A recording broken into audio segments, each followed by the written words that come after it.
Jóvenes, buenos días. Vamos a continuar con el desarrollo de la temática de la unidad 3, que es la de poblaciones, y vamos a desarrollarlo junto con la maestra, quien va a tomar la palabra primero. Adelante, maestra. Gracias. Entonces, bueno, buen día a todos.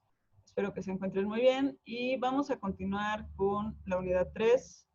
Recuerden que ahorita estamos haciendo una serie de videos para los temas de esta unidad 3, los temas 2, 3, 4 y 5. Entonces, hoy vamos a continuar con otra parte del mapa conceptual, que son ciclos de vida, y vamos a empezar monitoreo cuantitativo. Entonces, vamos a empezar con ciclos de vida. Bueno, vamos a empezar hablando de que los ciclos de vida están fuertemente relacionados con la reproducción. Pero antes vamos a comentar brevemente a qué nos referimos con ciclos de vida, solo para estar hablando con el mismo concepto. Entonces, ¿qué son los ciclos de vida? Pues son una secuencia de eventos que generalmente ocurren a lo largo de la vida de un organismo. De forma muy general podemos hablar, y muy simple, podemos hablar de que los seres vivos tienen un momento donde nacen, un periodo prerreproductivo, un periodo donde se reproducen, un periodo postreproductivo y luego ya la muerte como resultado de la senescencia. En esta gráfica se puede ver esto de forma muy clara. Aquí podemos ver cómo pasan varias fases, los seres vivos de forma general. La primera fase es una fase juvenil, donde domina el crecimiento. Posteriormente pasa a una fase reproductiva, donde el organismo justamente hace eso, reproducirse, y ahí va a estar dominando más la reproducción que el crecimiento. Y termina con una fase postreproductiva. Bueno, vemos en esta gráfica que hay momentos importantes en medio de todas estas fases. Primero empieza con el nacimiento. Otro momento importante va a ser el inicio de la reproducción. Otro momento importante va a ser el término de la reproducción. Y por último, la muerte debido a la senescencia. Entonces, en términos generales, este es un ciclo de vida. Y aquí vamos a ver algo importante en cuanto a la relación que tiene la reproducción con el crecimiento, porque en los ciclos de vida, pues todo empieza con la reproducción. Hay que entender que la reproducción siempre ocurre después del crecimiento, o sea, el crecimiento siempre va a ocurrir antes de la reproducción, pero cuando la reproducción inicia en el ciclo de vida de un organismo, el crecimiento se alenta. ¿Qué quiere decir esto? Que los organismos, plantas, animales o lo que sean, al principio utilizan sus recursos para crecer, pero posteriormente al reproducirse tienen que distribuir sus recursos a la reproducción y ya no pueden crecer igual o al mismo ritmo, o incluso dejan de crecer. En este sentido, vamos a ver un ejemplo de esta planta perenne que se llama Sparaxis grandiflora, que lo que hace es cada año se desarrolla, pero no muere. O sea, desarrolla, tiene un periodo donde crecen las hojas, sus flores, sus frutos, y luego a partir de una estructura que tiene ella, que es un cormo, vuelve a surgir en el siguiente ciclo otra vez el mismo individuo. Entonces, vamos a ver exactamente que en esta especie lo que hace es que cuando ya está desarrollando flores, tallos y frutos, estos van a estarse produciendo a expensas de las raíces y las hojas y las otras estructuras de la planta, porque no puede dedicar todos sus recursos tanto a crecer como a reproducirse. Vamos a ver esto de una forma gráfica. Aquí está esta planta. Aquí tenemos un dibujo de sus estructuras o de las partes de esta planta. Tenemos las raíces, el cormo padre, el cormo hijo, las hojas, la inflorescencia, las flores, el fruto. Y vean cómo a partir de esta gráfica podemos ver hacia dónde se está dirigiendo el nitrógeno que es consumido por la planta. Al inicio de su ciclo de vida, la planta lo va a estar ocupando de forma más intensiva, incluso de forma predominante, en el cormo padre, a partir del cual va a nacer o va a desarrollarse la planta. Posteriormente, desarrolla raíces y le dedica el nitrógeno a las raíces. Ya que tiene desarrolladas estas dos estructuras, se dedica al desarrollo de las hojas, como se puede ver aquí. Ya va predominando el consumo de nitrógeno para las hojas y posteriormente, ya que desarrolló hojas, empieza a desarrollar el cormo hijo que le va a servir para, a partir del cual se va a seguir desarrollando en el próximo ciclo.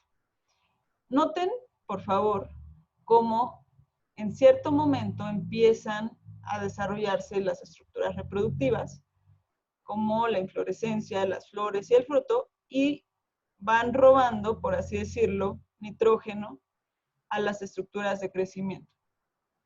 De forma que llegue el momento donde empieza este conflicto que hemos estado hablando entre reproducción y crecimiento.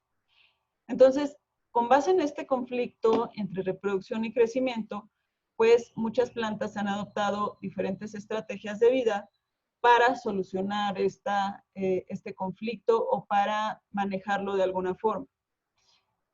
Por ejemplo, las plantas bianuales. ¿Qué es lo que hacen las plantas bianuales? El primer año, puro crecimiento vegetativo. Hojas, raíces, puro crecimiento vegetativo. No producen flores ni frutos.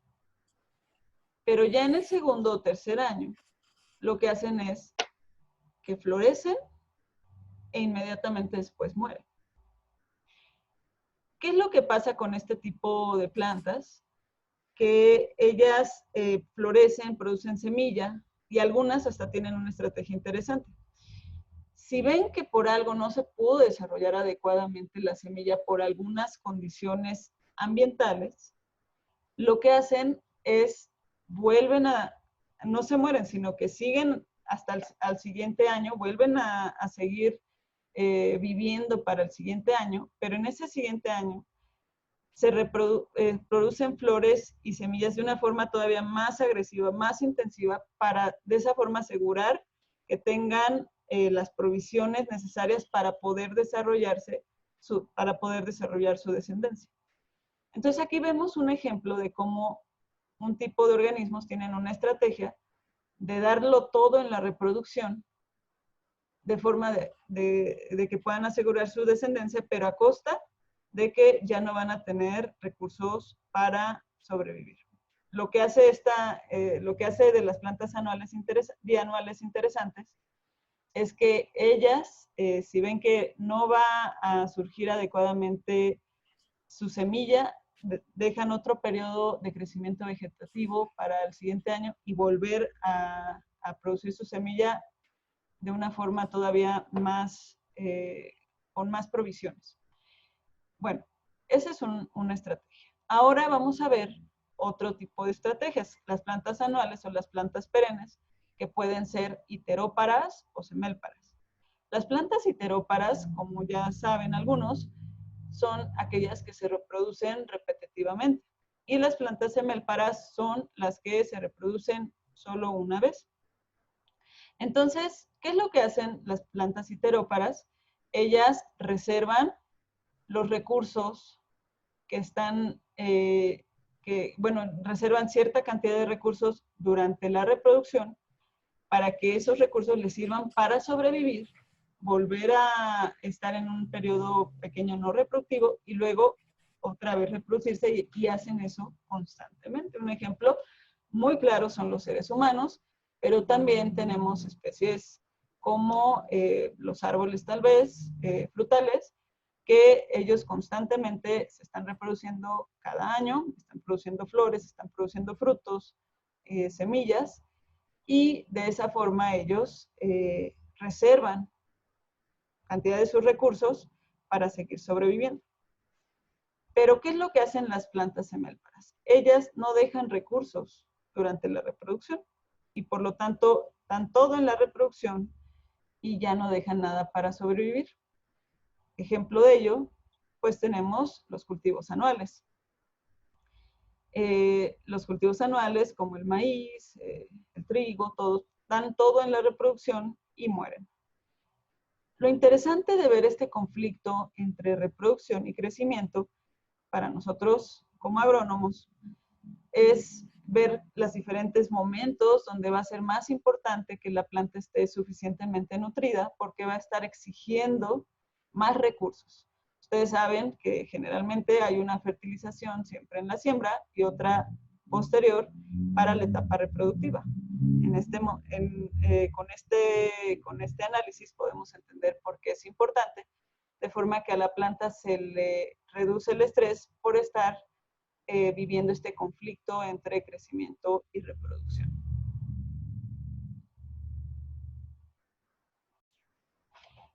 Entonces, ahora vamos a ver más de estas estrategias que tienen los diferentes organismos en cuanto a ciclos de vida. Vamos a concentrarnos ahorita en los organismos anuales. Los organismos anuales, generalmente en las latitudes templadas, con estaciones o fuertemente estacionales, pues esos organismos anuales lo que hacen es que germinan o eclosionan en función del tipo de organismo que son. Y ya esto ocurre cuando aumenta la temperatura. ¿Por qué lo hacen? Porque ahí van a tener mejores condiciones para su crecimiento y desarrollo. Entonces, en esas condiciones que aumenta la temperatura, ellos crecen, se reproducen y mueren. Antes de que se acabe o que entre el periodo donde ellos ya no van a tener las condiciones para desarrollarse. Entonces, esa es su estrategia en cuanto a ciclo de vida, que hacen de los momentos con las condiciones óptimas para su crecimiento y desarrollo, hacen el momento donde van a estar viviendo, mientras que en otros momentos ellos van a mantenerse en un periodo, en un estado de latencia. Bueno, vamos a ver un ejemplo que es este grillo, este saltamontes. Este saltamontes es conocido como el saltamontes de campo europeo y es un ejemplo de una especie anual y que además es iterópara. Anual, iterópara. Esto es interesante porque a veces pudiéramos pensar que una especie anual a fuerza va a ser semélpara por su ciclo de vida corto. Pero en realidad hay especies de ciclos de vida cortos anuales que se reproducen varias veces, como es el caso de este saltamontes. ¿Qué es lo que hace? Emerge de su huevo a finales de la primavera y pasa por 4 etapas juveniles de ninfa antes de convertirse en adulto a mediados del verano y morir a mediados de noviembre. Pero durante su vida adulta, las hembras se reproducen repetidamente, o sea, son iteróparos. Y cada vez ponen aproximadamente 11 huevos y se recuperan, o sea, no dan todos sus recursos a la reproducción, sino que conservan unos para sobrevivir y de esa forma mantienen activamente sus cuerpos entre los diferentes momentos de explosión reproductiva.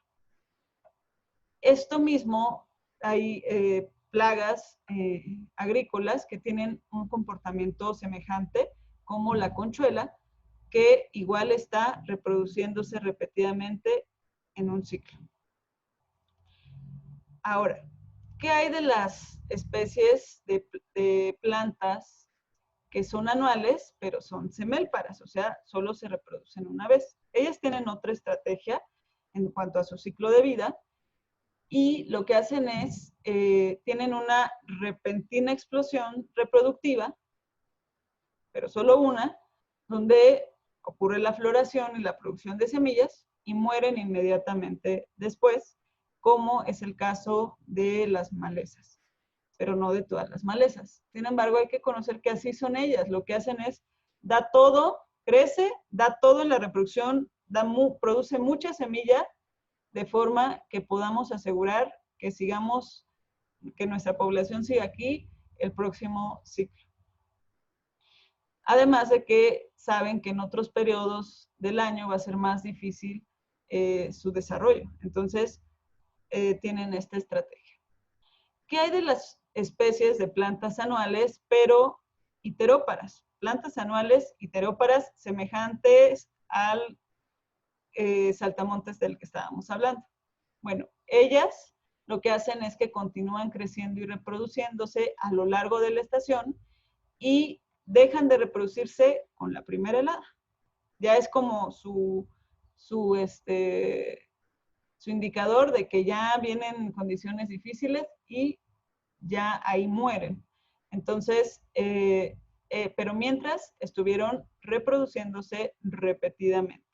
Mientras, como dice aquí, mientras tengan condiciones de humedad y nutrientes, ellas están reproduce y reproduce, aunque en ciertos periodos del año tienen menor, mientras están reproduciéndose, empiezan a tener un menor vigor de crecimiento, pero ellas lo que están haciendo es aprovechar para dejar descendencia. Un ejemplo, bueno, aquí podríamos considerar algunas plantas de algunas praderas que lo que hacen es estar reproduciéndose todo el tiempo. Y bueno, lo que les decía, lo que estábamos comentando, que lo que hacen esas especies es que en la parte del año donde las condiciones son agresivas, donde no es fácil desarrollarse, ellas sobreviven en un periodo de dormancia, en un estado de dormancia, que en el caso de las plantas son semillas y de otros organismos pueden ser esporas, quistes o huevos. Bueno, entonces, esto es interesante porque este estado de dormancia les permite permanecer viables, como es el caso de muchas malezas. Por ejemplo, Chenopodium album tiene esta estrategia, o muchas malezas, pero lo interesante es que pueden permanecer viable mucho, mucho tiempo. Se han encontrado en estudios serios, según Begon, un autor que les hacemos muchos de los materiales que les hacemos a ustedes vienen de este autor de Begon. Bueno, él comenta que se han encontrado semillas viables de hasta 1600 años que llevan en un estado de dormancia. Entonces, realmente es una estrategia muy interesante de parte de este tipo de organismos porque pueden asegurar su supervivencia por mucho tiempo. También, por ejemplo, se han encontrado huevos secos de camarones viables durante muchos años de almacenamiento. Entonces, realmente es una estrategia interesante, aunque pues nada más están vivos un periodo de tiempo corto. Hay algo interesante, se pueden generar bancos de semillas con mucha cantidad de semillas en los campos agrícolas y en otro tipo de campos también, donde están todas las semillas de plantas que tienen este tipo de estrategias, pero hay cosas muy interesantes también en la dinámica de este banco de semillas, porque se han hecho estudios tratando de evaluar, o más bien identificando las especies que hay en el banco de semillas. Después se han identificado las especies que hay en las plántulas que emergen en el suelo, y luego también se han identificado en un mismo sitio, ya las plantas que son parte de la vegetación madura. Y algo muy interesante que se ve es que no son las mismas. Aquí vamos a ponerles un ejemplo, que de la vegetación madura 32 especies que comparten vegetación madura con plántulas, no van a estar en el banco de semillas. ¿De dónde llegaron? Pues posiblemente llegaron semillas de otro lado, superficialmente ahí germinaron, muchas otras formas que pudieron haber llegado, pero el punto es que están en la vegetación madura. Pero no hay semillas de ellas, de esta vegetación madura, en el banco de semillas. Otro dato que podemos ver, por ejemplo, es de las especies del banco de semillas, 33 solamente están entre el banco de semillas y las plántulas, pero no están en la vegetación madura. Y así el mismo análisis vamos a poder hacer para cualquiera de estos campos. Esto nos da una información muy interesante. En muchos casos, el banco de semillas da lugar a plántulas y hasta vegetación que llega a desarrollarse adecuadamente en cierto campo por la forma en que se maneja ese campo. Pero si nosotros cambiamos ciertas prácticas de manejo, como puede ser el manejo del suelo, entonces va a cambiar completamente la comunidad de malezas que se va a desarrollar, porque ahí están y solo están esperando a tener condiciones para poder desarrollarse. Y eso se ve perfectamente en los campos de agricultura de conservación.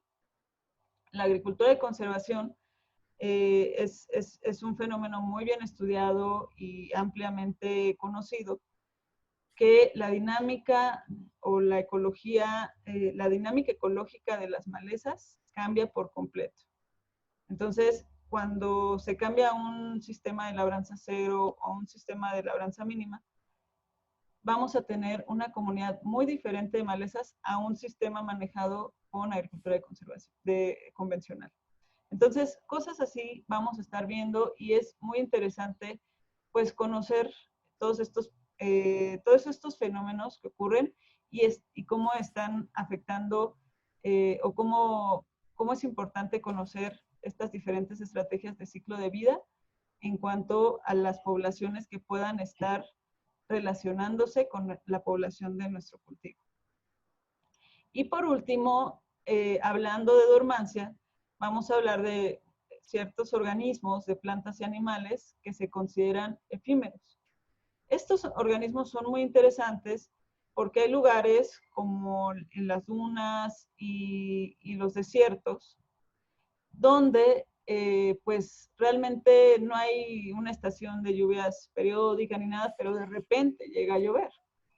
Y entonces cuando de repente llegan esas condiciones donde hay humedad y hay calor y todo para que pueda desarrollarse, esos organismos aprovechan y en ese momento hacen en poco tiempo todo su ciclo de vida. Estamos hablando que puede ser de 8 semanas.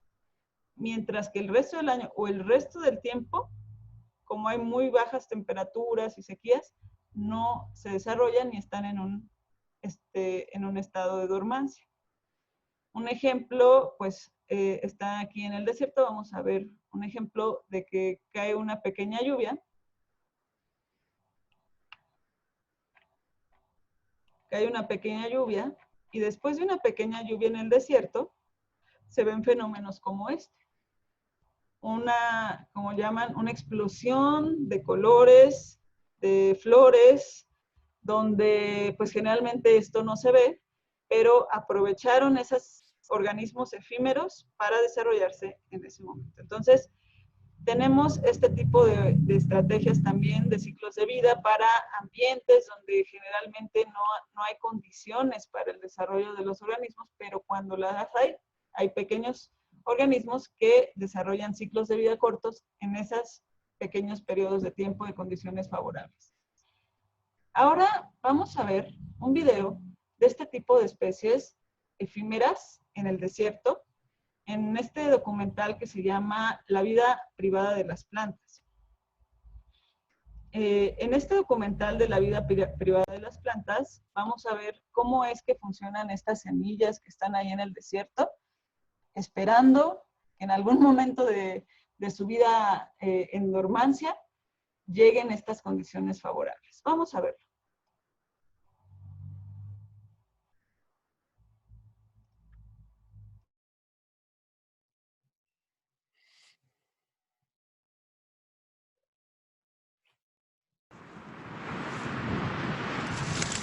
Esta planta está totalmente muerta.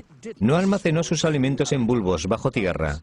En lugar de hacerlo, adoptó una estrategia muy distinta y muy drástica. Condensó toda su vida en unas cuantas semanas. Y su último acto fue el de liberar sobre la arena unos centenares de semillas. Resulta muy fácil dar con ellas.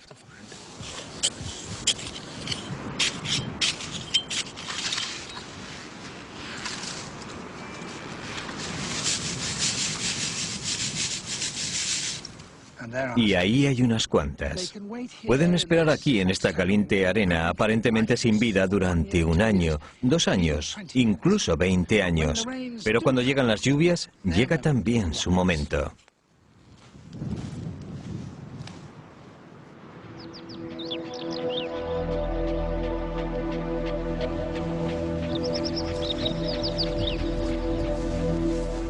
Un día la tierra está tan seca que las plantas marchitas se deshacen en pedazos bajo el pie. Pasan 2 o 3 semanas y hay un estallido de color.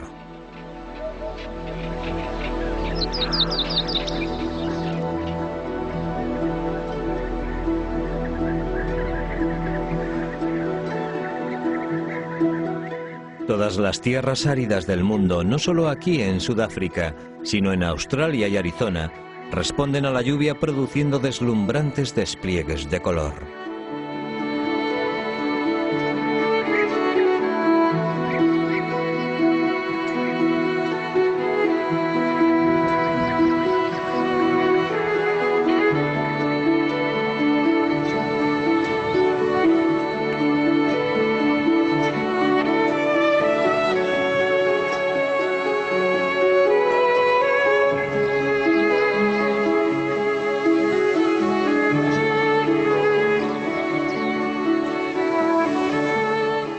La repentina abundancia de flores y hojas atrae a muchos herbívoros. También para ellos las presiones de la vida en el desierto se relajan momentáneamente.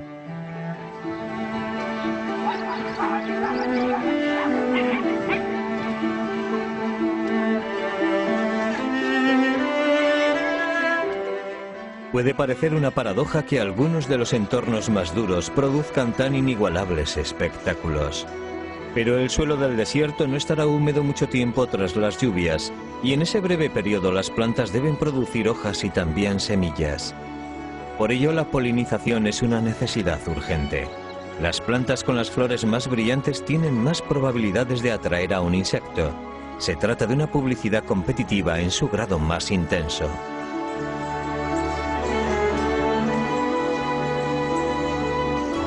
Por lo tanto, unos días de lluvia al año bastan para permitir que las plantas sobrevivan en algunos de los lugares más secos de la Tierra.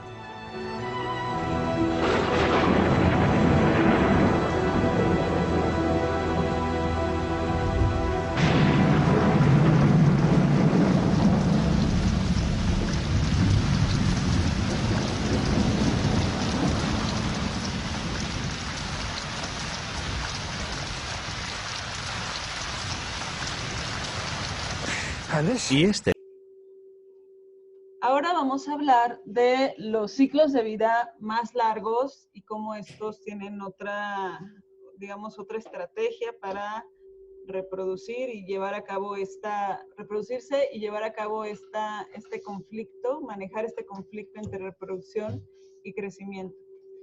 Bueno, cuando hay estaciones marcadas, son muy marcadas de, por ejemplo, sequía y humedad o frío y calor, entonces generalmente tenemos también ritmos estacionales de reproducción. Como podemos ver en esta imagen, donde el individuo pasa por una fase juvenil y después cada año en la época del año donde están las condiciones favorables, se reproduce, porque si no, no va a obtener suficientes recursos para reproducirse y al mismo tiempo mantener sus actividades biológicas. Entonces, pasa esta etapa reproductiva, luego deja de reproducirse, en el siguiente ciclo vuelve a tener una etapa, un momento reproductivo y así, digamos, hasta que llega un término de su fase reproductiva y ya después tiene una fase posreproductiva hasta su muerte. Entonces, estos son los ciclos de vida más largos que tienen un ritmo estacional en la reproducción y es otro tipo de ciclo de vida, otra estrategia. Y generalmente lo que hacen ellos es regular estos ciclos reproductivos por medio de el fotoperiodo. Entonces el fotoperiodo lo que les va a indicar es que ya viene un periodo de más temperatura, tal vez de humedad, y con eso ellos aseguran que van a tener los recursos necesarios para poder estarse reproduciendo, pero tener recursos también para sobrevivir. También están plantas y animales de poblaciones de especies perennes. Estas poblaciones de especies perennes, lo que hacen, lo que ocurre en ellas, bueno, de hecho este ritmo estacional ocurre en poblaciones de especies perennes y ocurre un traslape entre individuos de diferentes edades. ¿Por qué? Porque nacen unos, este ciclo, el siguiente ciclo nacen otros y empieza a haber, empiezan a coexistir diferentes generaciones. Entonces, ahí lo que va a ocurrir es que los adultos sobrevivientes y los nacimientos van a ser lo que va a estar dándole, lo que va a estar manteniendo a la población en general, pero van a ser individuos de diferentes generaciones. Un ejemplo de esto lo vamos a ver en esta imagen, con esta ave que es el gorrión inglés, que en algún momento fue una plaga aquí en México y después fue desplazada y controlada por otra ave que llegó, que es el zanate, que ahora tenemos zanates por todos lados. Y bueno, ¿cómo es este fenómeno donde los adultos que sobreviven, la población se mantiene con los adultos sobrevivientes y con los nacimientos? Vamos a ver un ejemplo con esta ave. Si supongamos que en el año T tenemos una población de 10 adultos, 5 hembras y 5 machos, y de esa población cada hembra pone 10 huevos, entonces vamos a tener para esa población 10 huevos, digo 50 huevos. De esos 50 huevos solamente 84 llegan a eclosionar y llegar a ser individuos de nido, y entonces solamente sobreviven 42. Pero de esos 42, o sea, realmente 42 solo nacen. Y de esos 42, solamente 71 sobrevive a una fase juvenil, no reproductiva, donde están creciendo. Es decir, solamente 29.8 sobrevive a llegar a ser individuos jóvenes, donde todavía no están en una edad reproductiva. Pero de esos, solamente el 10% llega a la edad adulta. ¿Qué significa eso? Que solamente alrededor de 3 individuos van a llegar a la edad adulta, y de estos 10 adultos que había antes, solamente el 50% sobrevive. Entonces, 5 vienen de acá, 3 de acá. En el año T+1 solamente vamos a tener 8 individuos. Entonces, así es como se va a estar manejando la dinámica de la población en especies de este tipo, donde las generaciones coexisten. Esto es algo interesante desde la perspectiva, por ejemplo, de ver plagas de este tipo, que tengan un ciclo de vida de este tipo, o incluso en algún momento alguna especie que se esté manejando, que tenga una estrategia de vida semejante. Bueno, ahora, también en cuanto a los ciclos más largos, están las especies que viven en regiones húmedas ecuatoriales, donde hay una estabilidad estacional en cuanto a temperatura, precipitación, fotoperiodo, casi no hay variación. Y entonces lo que pasa con las plantas que viven ahí es que florecen y fructifican todo el año. Esto es importante al momento de estar analizando el tipo de agroecosistemas que podemos tener en los lugares, porque vemos que si estamos en un lugar así, las especies van a poder estar produciendo todo el año. Y al mismo tiempo, esas especies vegetales que están produciendo flores y frutos todo el año van a estar proveyendo recursos para que los animales se estén reproduciendo todo el año. Vamos a ver un esquema de esto aquí. Aquí tenemos que los organismos de ese tipo de lugares entran primero en una fase juvenil de crecimiento y después entran a su fase reproductiva, donde pueden estarse reproduciendo todo el año porque no hay estaciones que impidan o momentos del año donde las condiciones les dificulten su reproducción, y entonces tienen recursos para invertir tanto en la reproducción como para seguir sobreviviendo, y ya después terminan su fase reproductiva, pasan a una fase posreproductiva y mueren. Un ejemplo de ello es que algunas especies de ficus tienen la capacidad de estar reproduciéndose produciendo fruto todo el año, lo que permite que animales como aves y primates pues estén comiendo todo el año y reproduciéndose todo el año. Entonces, este es otro tipo de estrategia de ciclo de vida. Y también hay otras estrategias de vida donde plantas y animales casi toda su vida están en una fase no reproductiva, o sea, juvenil. Le dedican a crecer y a crecer y a crecer. Y esto es un ejemplo de ciclos de vida largos, pero de organismos semélparos. Acá estuvimos viendo organismos heteróparos, pero también hay especies de ciclo de vida largos con una estrategia semélpara. Entonces, ellos lo que hacen es toda su vida casi están en ese estado no reproductivo y al final de su vida tienen una explosión letal de actividad reproductiva, es decir, se reproducen en gran cantidad y mueren. Aquí vamos a ver este ejemplo, aquí en la grafiquita.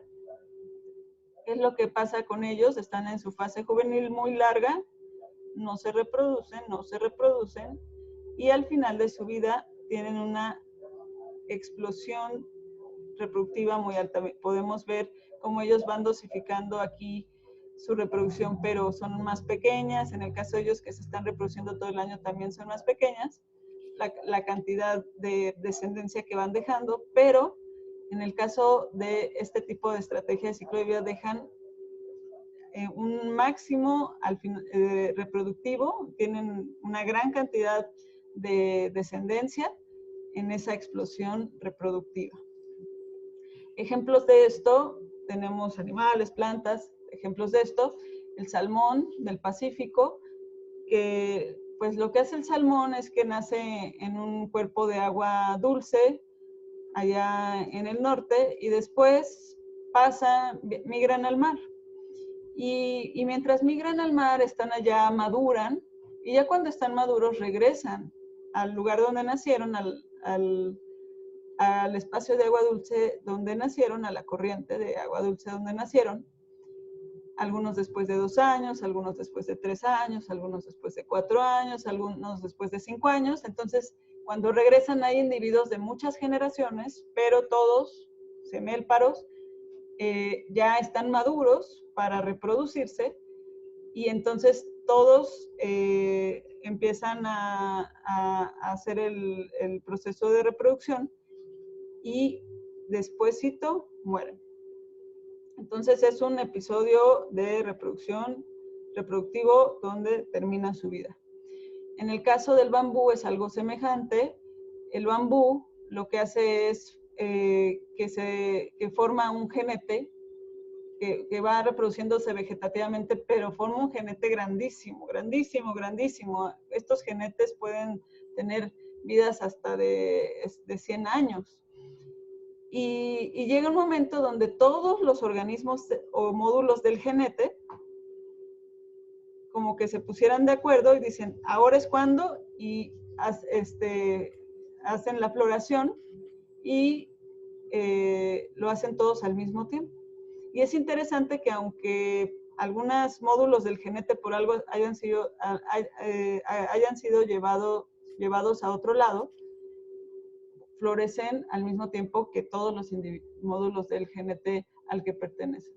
Es un ejemplo interesante, el del bambú, y pues un ejemplo muy cercano para nosotros es el maguey. Pues el maguey igual tiene un ciclo de vida como este, semélparo, pero largo, y también dedica gran parte de su vida al crecimiento vegetativo, a estar en una etapa juvenil, y lo último que hace es producir esta estructura, que es una flor, que en la cultura mexicana esas flores les llaman quiote, y sí es el quiote, ¿verdad? Y ya a partir del quiote, pues ya produce mucha semilla, y es lo último que hace en su vida. Muy bien. Entonces ya tenemos estas otras estrategias de vida. Y nada más un último dato en cuanto a estos organismos que aunque tienen la misma edad, no necesariamente van a estar del mismo tamaño. O sea, puede ser que muchos individuos nacieron en un mismo periodo, pero no crecieron al mismo ritmo. Y como no crecieron al mismo ritmo, unos no están preparados para reproducirse.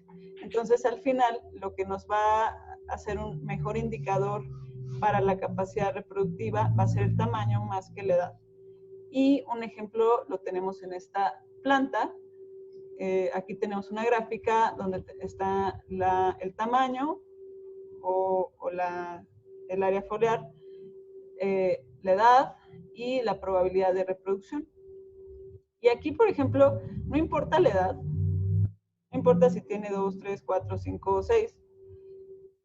El tamaño es lo que va a estar determinando que su probabilidad de reproducción va a ser muy baja. Sin embargo, si un individuo de corta edad, pero que tiene el tamaño es grande, entonces va a tener una alta probabilidad reproductiva, igual que otro individuo con una edad mayor, pero con este tamaño también, igual va a tener una alta probabilidad de reproducción. Entonces, aquí se ve muy claro cómo el tamaño va a ser un mejor indicador de la capacidad reproductiva. Y bueno, queremos terminar este tema de los ciclos de vida presentándoles un video sobre sobre el manglar, estos ciclos de vida más largos, sobre el manglar. El manglar, pues, ustedes saben que tiene un ciclo de vida largo, pero se está reproduciendo continuamente a la semejanza de algo como esto. Entonces, vamos a verlo.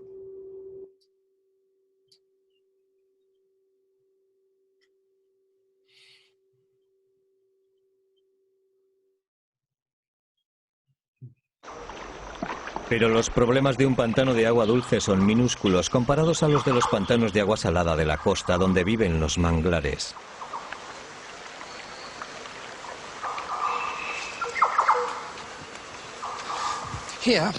Ahora estoy más cerca del mar y el suelo es más inestable todavía, por lo que los manglares que crecen aquí tienen que tomar medidas más drásticas para poder mantenerse erguidos. Y desarrollan esta maraña de raíces fulcreas. Su territorio es invadido por el mar 2 veces cada 24 horas.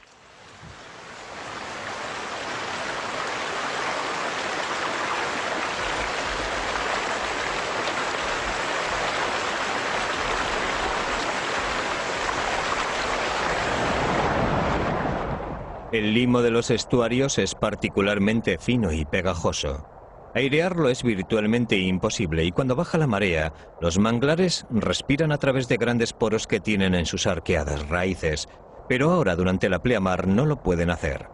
De hecho, no tienen más alternativa que dejar de respirar durante varias horas.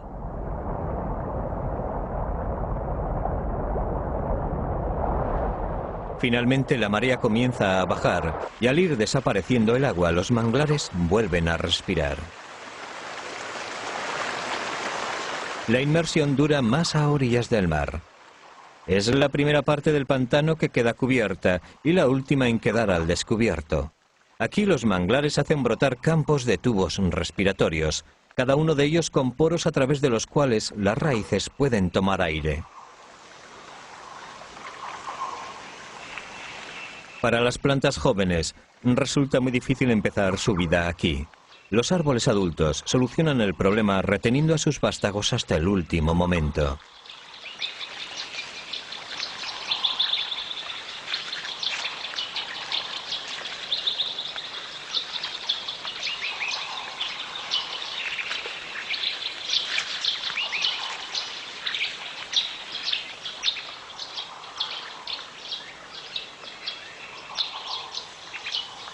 Este largo espigón, aunque es verde, es en realidad una raíz. La semilla ha germinado estando todavía unida al árbol. Y ahora la joven planta está a punto de demarcar su territorio de un modo muy literal. Un brote que cae durante la bajamar tiene posibilidades de clavarse en el fango.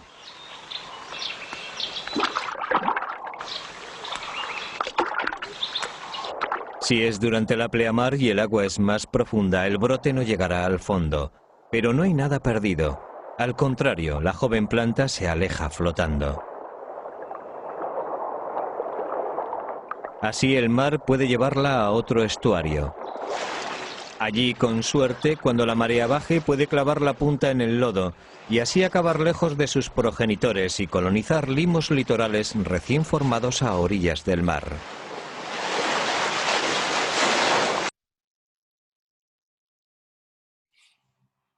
Ok, entonces con esto en mente vamos a pasar a un siguiente tema. Ya vimos los ciclos de vida, cómo hay diferentes estrategias de ciclos de vida. Y ahora vamos a entrar a la importancia del monitoreo cuantitativo.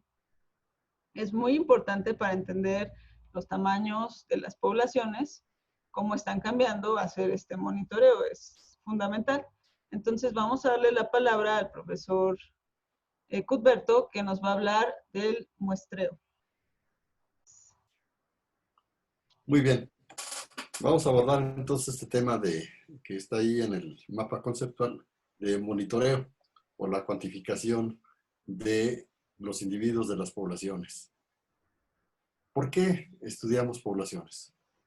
Bueno, creo que les queda más que claro de lo que se estuvo hablando anteriormente, los ciclos de vida, las estrategias de reproducción, todo lo que la maestra ya estuvo hablando anteriormente.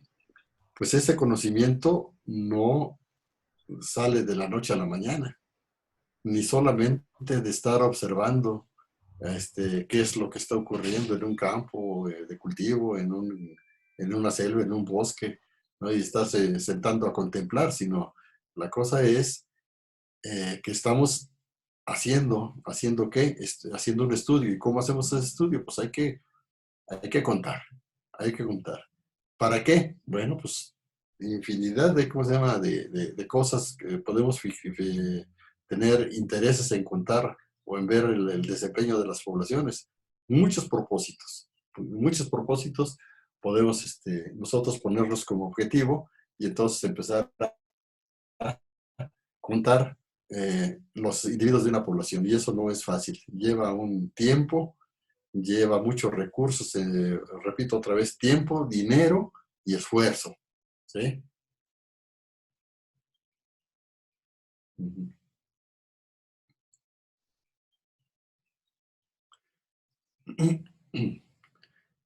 Bien, entonces, el estudio de las poblaciones, decía yo, estamos buscando información para muchos objetivos. Bueno, en términos así muy generales, estoy poniendo aquí en una diapositiva, los podemos dividir en extensivos e intensivos. Los estudios extensivos, entonces, ¿qué queremos? ¿Qué nos proporciona?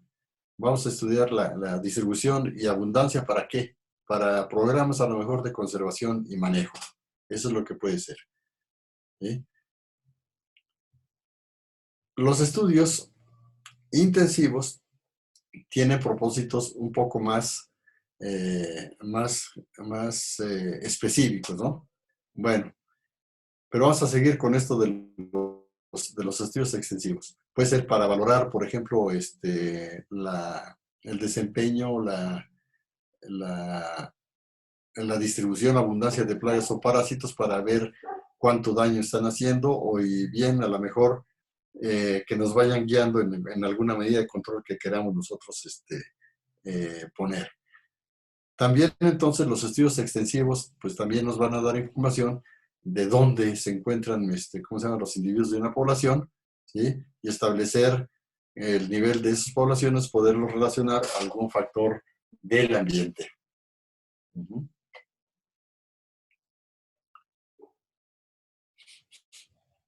Bien, entonces, para los estudios intensivos, les decía yo, implican ya una observación repetida. Este sería realmente el monitoreo de las poblaciones, ¿no? ¿Sí? Entonces sería un estudio intensivo el monitoreo. ¿Qué implica esto? Observar repetidamente una población de organismos en un ciclo determinado, en un sitio determinado, en una estación determinada, en fin. Pero hay que estar observando, y esta observación puede ser diaria, cada hora, en la noche nada más, en el día, en fin. Por eso son intensivos.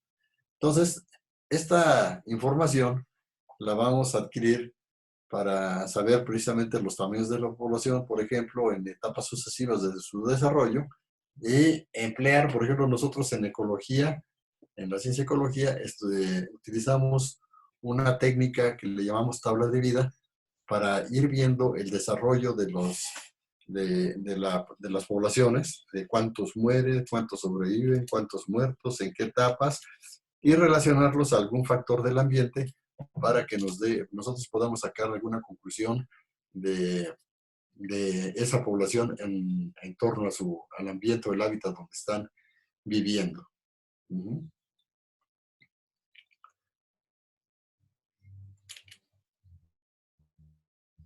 Muy bien. Entonces, los estudios intensivos pueden tener entonces, decíamos, objetivos todavía más limitados. Por ejemplo, decimos aquí en la diapositiva un nivel de parasitismo, una cantidad de dispersión o tasa global de cambio de una población. Entonces, pues tenemos que en un estudio intensivo, podemos relacionar, por ejemplo, una etapa fenológica de un cultivo en relación a una plaga insectil, y para eso tenemos que diseñarnos algunos aparatos, algunas por trampas, y estar, ¿cómo se llama?, observando ya en tiempo, en sitios específicos. Uh-huh.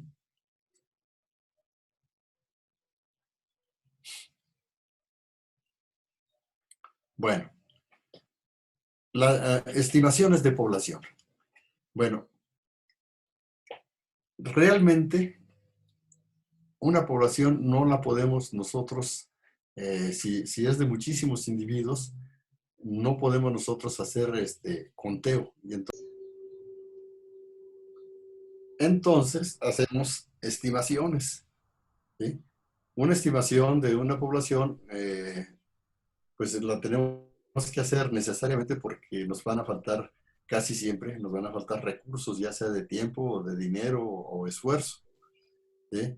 Bueno, entonces por eso decimos que hacemos una estimación en lugar de hacer conteos precisos. Entonces, estas estimaciones pueden ser absolutas o relativas. Entonces, estimaciones absolutas, vamos a referirnos a la cantidad de los individuos, es decir, la población absoluta que hay de individuos de una especie por una unidad de área o por una unidad de volumen, ¿sí? O puede ser también que nos estemos refiriendo en esta estimación al número de individuos por unidad de hábitat. Por ejemplo, puede ser por hoja, puede ser pulgones, por ejemplo, por hoja, o por brote, o la planta completa, o por hospedero, ¿sí? Entonces, esas estimaciones, digamos, las relativizamos un tanto, pero de todos modos va a ser la población absoluta porque la estamos refiriendo a una unidad concreta. ¿Sí? Entonces, cuando una población, por ejemplo, de animales se relaciona con la disponibilidad del hábitat o la planta o el daño al huésped, pues es más significativo que hacer una estimación en términos absolutos. Entonces, aquí sí ya podemos comparar nosotros las densidades de enemigos naturales y sus presas.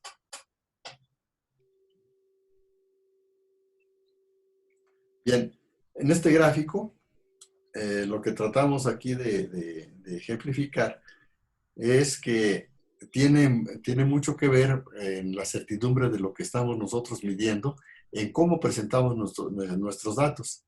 Por ejemplo, aquí en el gráfico estamos viendo tres gráficos para las mismas especies es una especie de pulgón, Mysus persica, en dos variedades ¿cómo se llama?, de papa. Aquí, vean ustedes que es diferente el gráfico que presentamos nosotros cuando contamos, por ejemplo, la referencia que hacemos nosotros del número de Mysus persica por cada 100 hojas, o lo hacemos por planta, o lo hacemos en una proporción corregida de las hojas contadas arriba, en medio y abajo. Entonces debemos tener mucho cuidado en que estas estimaciones, cuál es la que nos está reflejando mejor la dinámica, bueno, más bien la abundancia de esa población. ¿Sí? Entonces, en algunos hábitats, en algunos huertos, por ejemplo, es conveniente tener siempre una unidad intermedia para medir la intensidad o también medidas absolutas de terreno. ¿Sí? Entonces, por ejemplo, podemos contar en un árbol, si no podemos contar todo ¿cómo se llama?, el árbol, que podemos medir su cobertura por, ¿cómo se llama?, que está cubriendo cuántos metros cuadrados de suelo, pues entonces podemos nosotros medir por ramas y esa rama referirla a un metro de superficie de rama, cuánto está cubriendo, o las ramas, por ejemplo, toda la cobertura de un árbol, por ejemplo, de manzana. ¿Y qué vamos a medir? Bueno, el número de algún insecto que esté allí por rama o por hoja y referirlo, si así nos conviene, a un metro cuadrado de superficie. Si no, pues la estimación se puede hacer incluso nada más así por, ¿cómo se llama?, por rama o por rama secundaria, rama primaria ¿cómo se llama?, o por hoja, según nos convenga, ¿no? Según sea la respuesta que tenga de distribución esa especie o el interés que nosotros tengamos.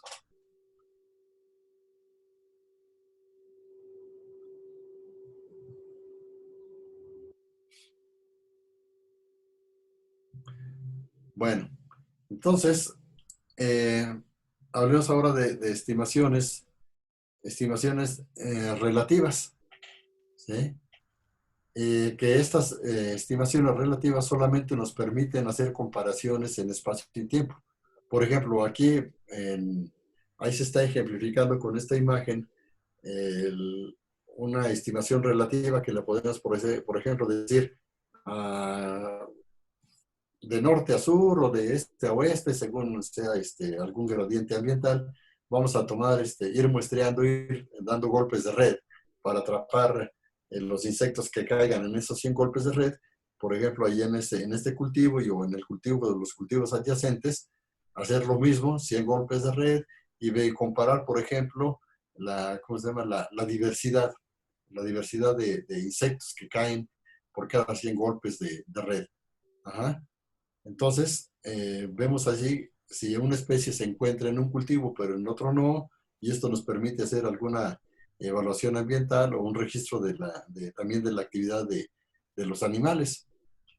Nada más, por ejemplo, en este caso, por ejemplo, la estimación se puede relativizar mucho más, porque si vamos a comparar cuántos insectos o qué diversidad hay de insectos aquí en esta área, pues mucha gente allí muestreando va a espantar a los insectos, y eso si de por sí va a ser una estimación relativa, pues se vuelve mucho más relativa o incluso inútil si vemos ahí muchos individuos haciendo estas estimaciones, ¿no?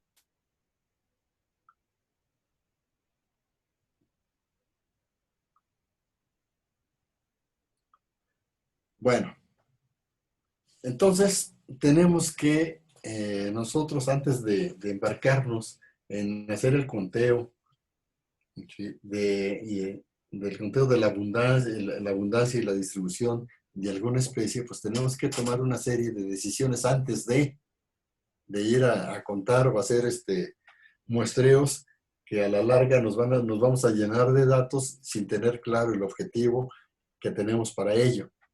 ¿Sí? Entonces, aquí les presento una secuencia de decisiones para seleccionar una técnica que nos ayude a estimar la abundancia y también incluso la distribución. Entonces, la primera pregunta que hacemos aquí, ¿es necesaria una estimación de densidad absoluta? Es decir, nuestros datos los vamos a referir a la cantidad de organismos por unidad de área, unidad de hábitat, unidad de volumen, o solamente necesitamos saber si hay muchos, dónde hay más, dónde hay menos. Entonces, si no necesitamos una estimación absoluta, pues nos vamos a ver estimaciones de densidad relativa, ¿no? Pero si necesitamos entonces una estimación de densidad absoluta, pues entonces necesitamos datos. La siguiente pregunta que sería, ¿necesitamos esos datos tener alguna característica de los individuos? Si sí, entonces hay que capturarlos, hay que marcarlos. Hay una técnica que se llama marca y recaptura. ¿Sí? No necesitamos datos sobre los individuos. Bueno, entonces la siguiente pregunta es, ¿se mueven o no se mueven? ¿Sí son sésiles o se mueven mucho? Bueno, pues sí son móviles, entonces hay que ver conteo de unidades. No son móviles, más bien. Vamos a contar unidades de muestreo. Por ejemplo, una maleza. Ajá. Esa no se mueve, entonces vamos a utilizar una unidad de muestreo. ¿Cuál puede ser? Una unidad de muestreo artificial que puede ser de forma circular, cuadrado, rectangular, y escoger los puntos de muestreo al azar dentro de un campo de cultivo. Si los organismos sí se mueven, pues entonces esa población, dice aquí, está siendo explotada o tiene algún manejo. Sí. Bueno, el manejo se le da por selección por edad o por sexo o por estadio fenológico.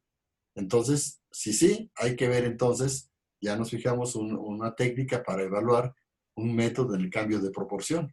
¿Sí? ¿Proporción de qué? De individuos más jóvenes, de individuos más viejos o por sexo, por ejemplo. No, que si no, no está siendo selectiva, entonces ese manejo, pues entonces basta con que nosotros digamos cuánto me cuesta y en qué tiempo capturo una cierta cantidad de individuos. Entonces ya estaría referido a cuánto recurso tenemos. Si la población no está siendo manejada, entonces, y sabemos además que su dispersión es al azar o no, bueno, pues entonces, si la dispersión es al azar, entonces basta valorar con una técnica que se llama ¿cómo se llama? De métodos a distancia. ¿Sí? Si la dispersión no es al azar, pero la densidad es baja, nos basta hacer un transecto un transecto quiere decir seguir una línea en algún gradiente de ambiental que puede ser temperatura o humedad y ver un transecto e ir contando. Ajá. Entonces, si la densidad no es baja, pues entonces tenemos que recurrir también al conteo de unidades de muestreo. Entonces, vean ustedes que esto de decidir el muestrear, hacer estimaciones absolutas o relativas, implica pues a quién vamos a contar, ¿sí? ¿Dónde están? ¿Sí?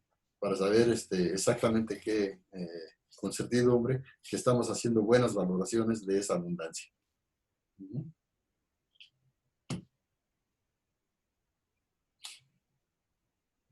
Bien, entonces, el muestreo en poblaciones, y esto lo vamos a ejemplificar pues en estos términos, ¿no?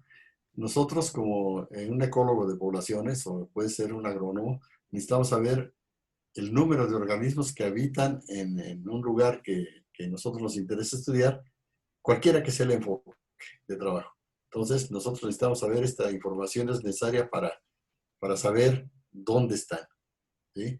El dónde están tiene implicaciones, pues, de la calidad de hábitat que esté ocupando una especie, los individuos, y entonces, pues, su distribución, si todo el hábitat es homogéneo, por ejemplo, entonces, pues, los organismos de una población se van a distribuir, digamos, los vamos a encontrar casi en cualquier punto del sitio donde estamos nosotros muestreando.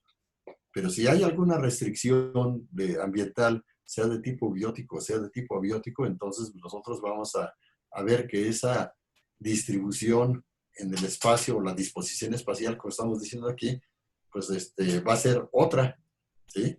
Que van a estar más dispersos o van a estar más agrupados los individuos en ciertas áreas ¿cómo se llama?, del hábitat, y entonces, pues eso nos va a tener implicaciones a la hora nosotros de hacer nuestro programa de muestreo, ¿sí?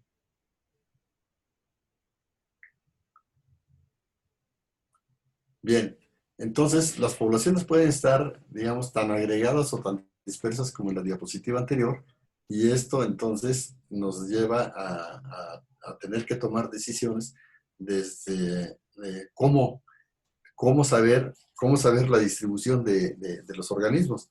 Nosotros, por ejemplo, si muestreamos lombriz de tierra ahí en el campo experimental donde fuimos a hacer la medición de luz en el dosel de alfalfa, por ejemplo, si nos interesara saber, por ejemplo, la lombriz de tierra que se encuentra bajo, ¿cómo se llama?, en estos potreros con este manejo, si nos interesaría a lo mejor como objetivo final tener ver la calidad de suelo que tienen con ese manejo, pues entonces tendríamos que ver un indicador, sería la lombriz de tierra para ver la calidad de suelo.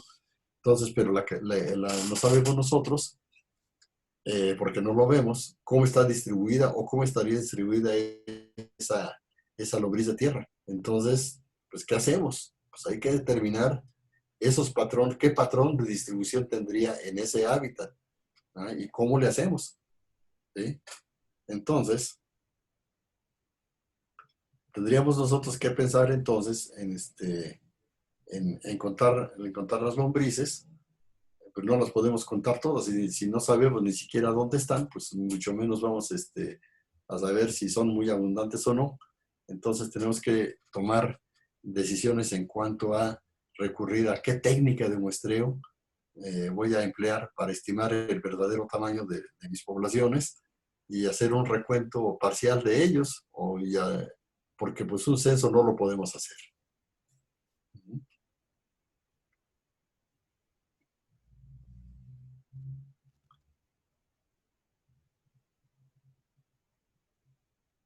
Bien, entonces, ¿qué factores van a estar afectando a mi muestreo?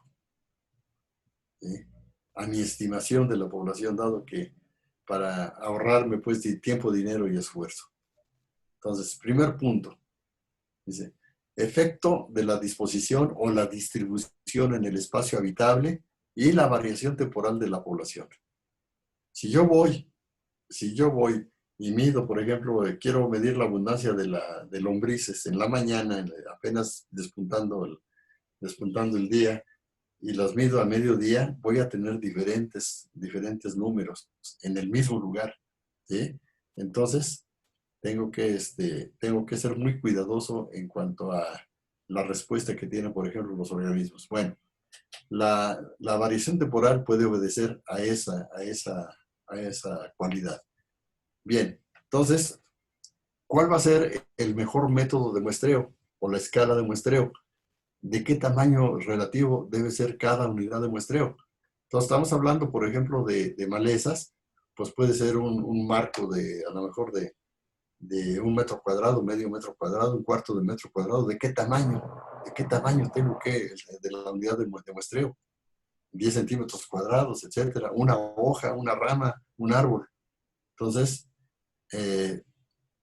tengo que determinar el tamaño relativo de esa unidad de muestreo para hacer, digamos,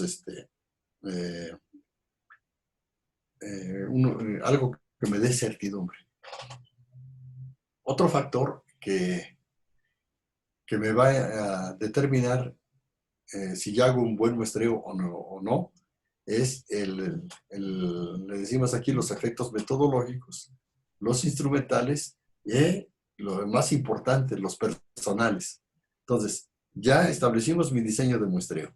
Es decir, lo voy a hacer al azar con una unidad ¿cómo se llama? De medición. Pero ahora, ¿cómo voy a recolectar, cómo se llaman, los organismos? ¿Cómo los voy a contar? ¿Sí? Unidad de muestreo. ¿Artificial o natural? Si es artificial, ¿de qué forma? Circular, rectangular, cuadrada. Si es natural, si vamos a hablar en el caso, por ejemplo, de plantas, una plaga en las plantas, pues por hoja, por otra vez rama, secundaria, primaria, terciaria, o hojas, ¿ok? O vamos a tener que emplear algún instrumento como, por ejemplo, pueden ser trampas. ¿De qué tipo? Trampas, por ejemplo, pitfall para algunos, por ejemplo, insectos que viven más a ras de suelo, o en la noche también, o trampas de color, por ejemplo, amarillo, azul, o algunos aparatos, ¿sí? Algunos aparatos, por ejemplo, algunas aspiradoras, ¿sí? En fin, tenemos que, ¿cómo se llama? Prever esa situación, ¿sí? Entonces, dependiendo el método y el instrumento, pues entonces lo vamos nosotros ¿cómo se llama? A tener que pensar antes de. Bueno, otro, decíamos, el efecto. Muy bien, un efecto más que entra dentro de la cuestión de los efectos personales es la variabilidad del observador, un primer punto. Entonces, nada más, ustedes lo han vivido. Al estar tomando datos del mismo organismo en el mismo sitio, no es lo mismo, por ejemplo, que cuente uno, que cuente la otra persona, y siempre va a haber datos, ¿cómo se llama?, diferentes, ¿no? Entonces, pues para esto siempre se requiere que una persona que empezó a contar o a seleccionar algo sea siempre la misma persona para no estar teniendo variaciones en ese sentido, ¿no? Entonces, tener cuidado con porque tiene un efecto ya a la hora de tener ya hacer el análisis de datos. Bien, también tiene un efecto la técnica de recaptura, la técnica, no, más bien de captura. ¿Cómo elegimos nosotros que vamos a capturar los datos? ¿Sí? También es personal. Los tipos de trampa que estemos empleando, por ejemplo, trampas de agua, trampas, por ejemplo, de color, en fin, eso ya va a depender de nosotros, aunado a la respuesta que tenga el organismo.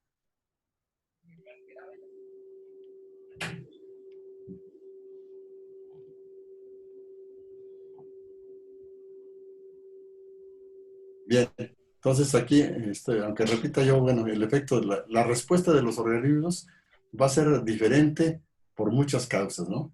Una, porque las condiciones del ambiente físico, ¿cómo se llama? Tienen tienen una conducta nocturna o diurna, o ya sea porque comen en la parte de abajo de alguna planta, en la parte media, en la parte alta, por efectos de competencia con otras especies, aunque sean, por ejemplo, de los mismos. Y la competencia que se establece puede ser intraespecífica o interespecífica. Por ejemplo, aquí, estos tres organismos están sobre hojas de manzana. ¿Sí? Los tres son plagas, pero, por ejemplo, los picudos que están apareciendo aquí se alimentan a diferente hora y en diferente estrato del manzano. ¿Sí? Mientras que la mariposa esta nocturna, pues es, ¿cómo se llama? Su actividad que tiene es por la noche. Entonces, la respuesta de los organismos va a ser, bien, selección del tipo de muestreo. Bueno, aquí simplemente que los muestreos para los estudios de poblaciones, vamos a considerar que son tres los tipos principales de los factores que van a afectar nuestra decisión. ¿Sí? Entonces, de la unidad de muestreo, la selección de la unidad de muestreo, ya la habíamos hablado anteriormente de esto, de que si va a ser artificial o va a ser natural, si va a ser artificial, de qué forma, ¿sí? Bueno, ya lo hablamos eso. La selección del número de muestras, las unidades de muestreo, ¿cuántas muestras voy a tomar? Bueno, lo vamos a hablar ahorita más adelante, va a depender mucho de si el hábitat es homogéneo o muy heterogéneo, ¿ok? Y eso obviamente va a tener impacto en cómo vamos a programar nuestro muestreo. Si va a ser en senso estricto, se llama en el sentido estricto el programa de muestreo, ¿cómo lo vamos a hacer? Nos conviene más que sea un muestreo al azar o un muestreo sistemático, ¿sí? Todo va a depender de las condiciones del hábitat. Bueno, entonces estamos aquí, ahora sí, ¿cuántas muestras? ¿Cuántas muestras voy a tomar? Bueno, una fórmula para poder calcular esto es una fórmula que en estadística se utiliza para calcular el error estándar de la media. Y ahí está, dice error estándar de la media igual a raya de quebrado, la desviación estándar, raíz entre la raíz cuadrada de n. N es el número de muestras. Entonces, despejando esto, despejando n, y ya el despeje está ahí en la siguiente fórmula, n igual, paréntesis, ¿sí? Raya de quebrado, desviación estándar, error estándar de la media, todo esto le va a dar cuadrado. Esto, en el caso, pues, de que nuestro hábitat fuera muy homogéneo, ¿sí?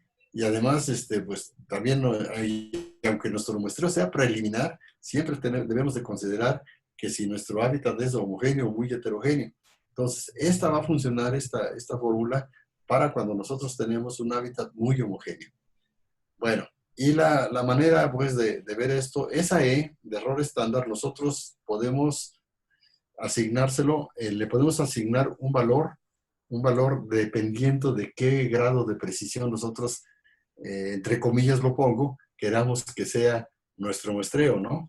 Ustedes como agrónomos que están acostumbrados mucho y les van a enseñar ahí en estadística y en diseños experimentales de que su grado de precisión debe ser ¿cómo se llama? Del 95%, ¿no? De confianza o del 5% de error. En este caso, por ejemplo, utilizan el 5% casi siempre, no sé por qué, ya estandarizaron al 5% de error. En ecología de poblaciones o biología de poblaciones, o nosotros los biólogos o los ecólogos de poblaciones, pues no nos damos, digamos, la oportunidad de ser tan precisos porque trabajamos con poblaciones naturales la mayor parte del tiempo. Y entonces ese error nosotros casi siempre utilizamos un 10% o hasta más, ¿sabes? Hasta un 20%, ¿no? Porque siempre nos gasta mucho tiempo, mucho dinero, mucho esfuerzo estar muestreando. Entonces, así darnos un error del 5%, pues sale muy caro. Bueno, pero ustedes como agrónomos utilizan o han estandarizado sus muestreos al cometer solamente el 5% de error. Entonces, ahí en la fórmula tendríamos que poner, digamos, ya quedar de acuerdo de antemano de que ese error no va a ser exactamente el error estándar de la media, sino un error ya, digamos, arbitrariamente puesto. Entonces le vamos a poner, por ejemplo, el error 5%, va a ser 0.05 en términos decimales, sería 0.05 por el valor de la media, el valor de la desviación estándar y todo eso le va a dar cuadrado, nos va a dar el número de muestras en un hábitat homogéneo. ¿Sí? Pero si nuestro hábitat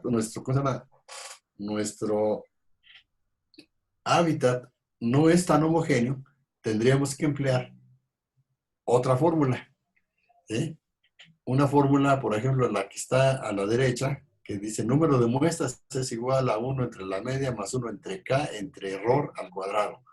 Bueno, esto cuando un hábitat es muy heterogéneo o cuando por alguna conducta atribuible a los organismos, estos se dan, por ejemplo, se da una conducta de agregación en el hábitat o el mismo hábitat es tan heterogéneo que solamente, digamos, tiene buenos buenos sitios para desarrollar alguna actividad de los organismos, como puede ser la comida o para reproducirse, en fin. Entonces, los animales o los organismos se van a agregar.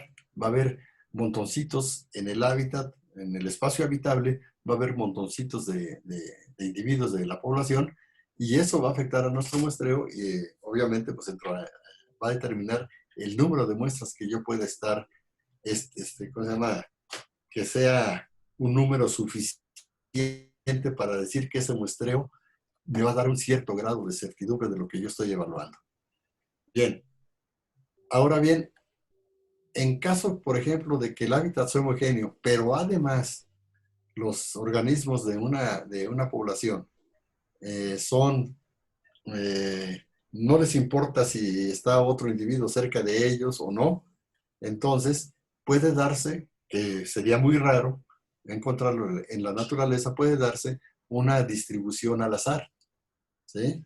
Entonces utilizaríamos la ecuación que está a la izquierda. Bueno, ahí nada más vamos a corregir esa n mayúscula, sería n minúscula, ¿sí? Igual sería 1, raya de quebrado, entre paréntesis, el error, si queremos el 5%, pues sería 0.05 al cuadrado por el valor de la media. Y eso nos daría ya un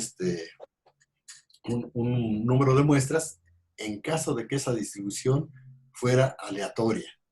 Ajá. Ahora bien, y eso es lo que sigue, ¿cómo saber si se distribuyen o no al azar o se distribuyen en otra forma? Eso ya es parte de lo que sigue, ¿cómo se llama? A la hora de ver ya las distribuciones de los organismos. Y para eso haremos algunos ejercicios, precisamente aplicando algunos modelos probabilísticos de distribución, ¿sí? Ya sea una que estamos viendo aquí, la distribución Poisson, que nos describe aleatoriedad o azar, o la binomial negativa que está aquí enunciando, que nos describe una agregación de individuos en el espacio habitable. ¿Okay? Y eso tiene repercusiones a la hora de calcular nuestro número de muestras. Pero primero entonces tenemos que saber cuál es la distribución de mis organismos.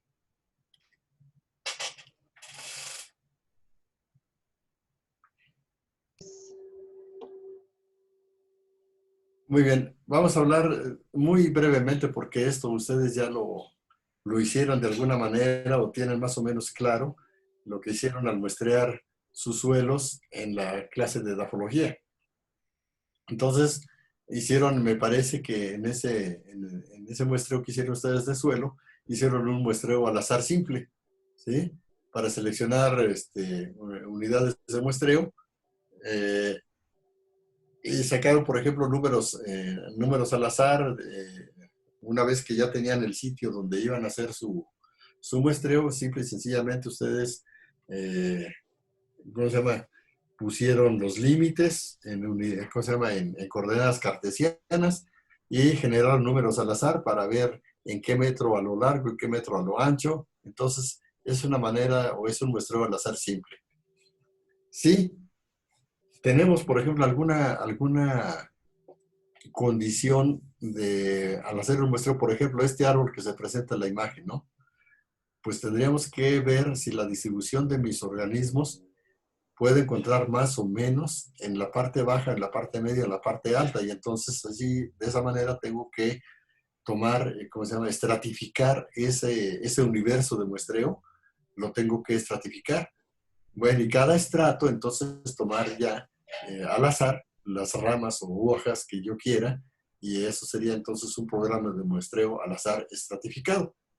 O puede ser ya un muestreo totalmente, ¿cómo se llama?, estratificado, y hacer conteos, ¿cómo se llama?, conteos solamente, por ejemplo, en alguna época del año, o en alguna, por ejemplo, solamente los frutos, en fin, ya sería un muestreo más que estratificado, sería más bien sistemático. Solamente, por ejemplo, puede ser en las hojas de la parte distal de una rama, o puede ser, por ejemplo, en los frutos de determinado tamaño o determinado color. Eso ya sería, digamos, más sistemático, ¿no? Y Y el criterio sería de orden espacial o de orden temporal. Bueno, chicos, pues eso ha sido lo de esta clase. Hasta muestreo ya estaremos hablándoles de patrones de nacimientos y muertes, de tablas de vida, de esquemas de fecundidad y otros temas en un próximo video.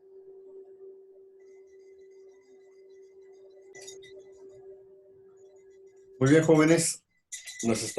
Ya estarán teniendo noticias de nosotros, dijo el padrino, ¿sí? Para asignándoles más trabajo. Si no, ¿para qué nos vemos? Buenas tardes. Bueno, hasta luego y recuerden, así como ustedes están trabajando, nosotros también. No crean que esto lo hacemos tan rapidito, nos tardamos mucho y nosotros también le estamos echando muchas ganas. Así que también pedimos que ustedes igual se esfuercen por hacer su trabajo. Que tengan buen día y hasta luego.